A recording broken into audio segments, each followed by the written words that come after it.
네, 미래탐구 수학 강사 이철준이라고 합니다. 여기 참석해주신 학부모님들께서 우리 아이가 너무나 만족할 만한 성적을 내고 있다라고 하시는 분이 계실까요? 네, 그런 부분은 아마 좀 잘 없으실 거라고 생각을 하고요. 그래서 이제 어떻게 하면 그 성적을 좀 올릴 수 있느냐에 대해서 좀 생각을 해봐야 될 것 같아요. 그래서 학습 과정을 일단 좀 살펴보면요. 수업을 듣고 공부를 하고 시험을 볼 겁니다. 그쵸? 근데 사실 이 수업이라는 측면에서는 대치동 강사분들이 수업을 다들 잘 하시기 때문에 큰 차이를 내기가 힘듭니다. 그렇죠? 네. 그런데 공부를 어떻게 학생들이 했느냐, 결국은 여기서 갈리는 거죠. 그렇죠? 그래서 이 공부를 한다라는 거, 수학 공부를 한다라는 게 뭔지에 대해서 분석을 좀 해봐야 됩니다. 네. 그런데 뭐 재능과 운이라는 요소도 당연히 있겠지만 그 부분은 저희가 컨트롤할 수 있는 것도 아니고, 오히려 고등 수학에서는 공부를 어떻게 했느냐가 더 중요하다는 거 일단 말씀드리고 싶고요. 자, 수학 공부를 한다는 거는 결국 네 가지입니다. 일단 공부 자체를 충분히 했는가, 이게 중요하고요. 두 번째, 기본 유형 쌤 비스템만 푼 건 아닌지 이런 부분을 점검해 봐야 되고요. 세 번째, 익숙한 자신만의 익숙한 풀이로 여기저기 모든 문제에 적용을 하려는 건 아니었는지 이 부분도 점검을 해주셔야 되고요. 마지막으로 오답 노트를 소홀히 했는지 이런 부분들을 체크를 해야 됩니다. 그런데 자, 어머님들 중에서 이 내용들을 처음 듣는 분 계신가요? 네, 모두 알고 있는 내용이실 겁니다. 그렇다는 것은 우리 학생들도 이 내용들을 알고 있습니다. 근데 문제는 뭐죠? 우리 학생들은 절대로 공부를 많이 하지 않습니다. 또 절대로 생각을 많이 해야 되는 고난도 문제를 풀려고 하지 않습니다. 그리고 익숙한 풀이를 고집하는 걸 굉장히 좋아하고요. 오답은 당연히 안 합니다. 네, 이게 우리 학생들의 문제점이고요. 저는 수학 강사죠. 수학 강사는 수학 성적을 높여주는 사람일 겁니다. 그리고 수학 성적을 높이기 위해서는 반드시 이 네 가지를 점검하면서 개선해야 합니다. 그리고 그 점검하고 계산을 어떻게 할 것인지에 대한 방법을 제시하고 학생들을 푸시하는 것까지가 저의 몫인 겁니다. 절대로 수업만 하고 학생들을 방치해서는 성적 향상은 절대 이루어질 수가 없고요. 반드시 아까 그 네 가지 사항을 직접 제가 계속 푸시를 해야 됩니다. 그래야만 겨우겨우 바뀌는 거고요. 그럼 어떻게 학생들을 그렇게 개별적으로 케어를 할 것이냐? 모든 클리닉에 제가 직접 참여해서 학생들을 푸시하고 관리하고 격려하고 북돋아줘야 됩니다. 그래서 모든 클리닉에 제가 직접 참여를 해서 이 네 가지 항목들을 하도록 계속해서 푸시를 할 거고요. 그러다 보면은 아이들이 처음에는 좀 귀찮아요, 저를. 왜 자꾸 말 거냐고 하기 싫은데, 그러다가 어느 순간부터는 친해집니다. 유대감이 형성이 되는 거죠. 그렇게 되면은, 그렇게 해서 제가 유대감이 형성이 되면은 아이들이 조금 더 저를 잘 따라주고요.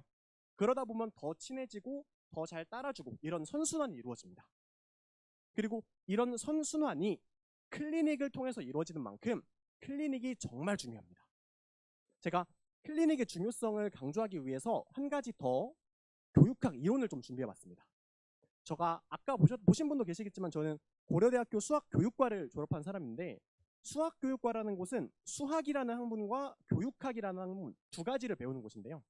그 교육학 이론 중에서 제가 가장 인상 깊게 들었던 내용이기도 한 부분입니다. 이게 뭐냐면 내적인 동기부여, 즉 학생들이 스스로 공부를 하고 싶어하는 학생이 되기 위해서는 세 가지가 만족돼야 된다라는 이론이거든요.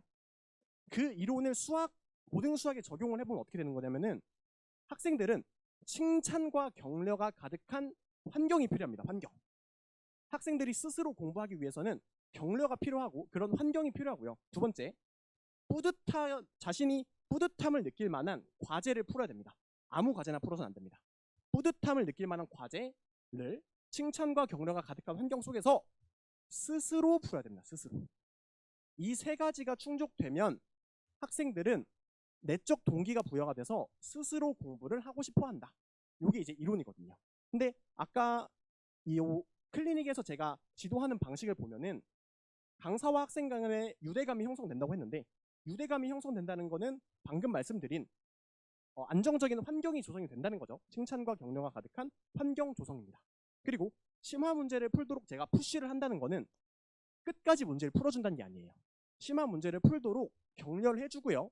힌트를 줘서 학생들이 스스로 풀게끔 하는 거기 때문에 방금 말씀드린 것처럼 뿌듯함을 느낄 만한 과제를 스스로 해결하도록 클리닉을 진행하는 겁니다.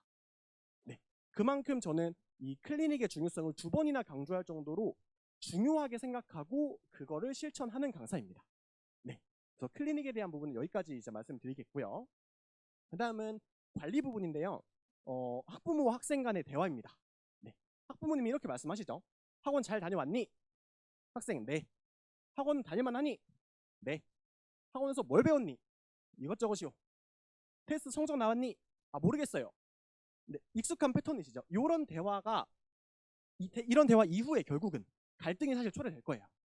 그럼 그 갈등 상황은 아까 전에 제가 말씀드린 격려와 칭찬이 가득한 편안한 환경을 조성할 수 없게 만드는 요소입니다. 그런 걸 방지하기 위해서 제가 수업이 끝날 때마다 3종류의 리포트를 좀 발송해 드릴 거예요. 이 리포트라는 곳에는 뭐가 들어있을 거냐면은 뭐 출결, 숙제 상태, 테스트 성적, 반 평균, 그 문항에 대한 코멘트, 그리고 클리닉을 통해서 파악한 학생들의 어떤 약점이나 보완점들, 그런 부분들이 전부 포함이 됩니다. 그러다 보면 당연히 학생들이 좀 민감해할 만한 학원 생활에 대한 질문을 굳이 부모님께서 학생에게 하지는 않으셔도 괜찮겠죠. 네, 그렇게 진행을 할 거고요. 이제 제 시간표를 좀 소개시켜 드리면서 순서를 마무리하려고 합니다. 일단은 저는 아까 소개시켜 드렸다시피 월 금반의 수업을 진행하고요. 월 금 6시에서 10시 수업이고요. 클리닉이 방학 중에는 특별히 클리닉이 2시에서부터 6시까지 월화수목금토 항상 있습니다. 언제나 참여 가능하고요. 그리고 수업 직후에 10시에서 12시까지라고 써놨지만 사실 제한은 없습니다. 10시부터 시작해서 클리닉은 계속해서 할 수 있습니다. 그리고 그럼 이 모든 클리닉에 다 참여해야 하느냐?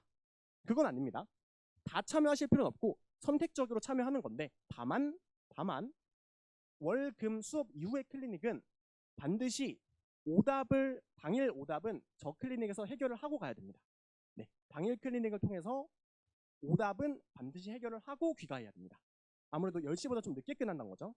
그리고 월화수목금토 저 오전에 진행되는 2시에서 6시에 진행되는 클리닉은 뭐냐? 저 때는 제가 학생들에게 개별적으로 협의를 할 거예요. 학생별로 이제 체력이 부족한 학생도 있을 거고 다른 학원이 있는 학생도 있겠죠. 그래서 협의를 해서 저 때는 어쨌든 웬만하면 불러서 개별적인 케어가 저 때 들어가는 겁니다. 네, 물론 수업 직후에도 가능한데 아이들이 뭐 아주 늦게까지 남는 건 좋아하지 않더라고요, 보통. 네. 그리고 제가 여름방학에는 이렇게 이제 개념과 유형 정리, 제 반이 그렇게 아주 엄청 난이도가 높은 수업은 아닙니다. 이번 여름방학 수업은 난이도가 그렇게 높은 수업은 아니고요. 개념과 유형을 정리하는 이제 수업이고요. 다만 개념이 제가 굉장히 꼼꼼하게 좀 적어놨기 때문에 브로셔에 제 교재를 좀 보시면 아시겠지만 교재가 개념이 굉장하게 자세히 서술되어 있기 때문에 처음 수학화를 배우는 학생이든 뭐 2회독을 하는 학생이든 개념적으로 얻어갈 부분은 굉장히 많을 것 같습니다. 그리고 학기 중에는 이제 고난도 문제를 하고요. 이제 마지막 내신 파이널 기간에는 학교별 자료랑 최신 기출을 풀면서 본격적인 마무리를 합니다. 그리고 이때도 수업 직전까지 온라인이든 오프라인이든 모든 면을 활용해서 당일까지 무제한 케어를 해드립니다. 네, 그리고 이거는 정리한 내용이고 7월 12일 날 개강한다는 것만 좀 기억해 주시면 될 것 같습니다. 네, 감사합니다.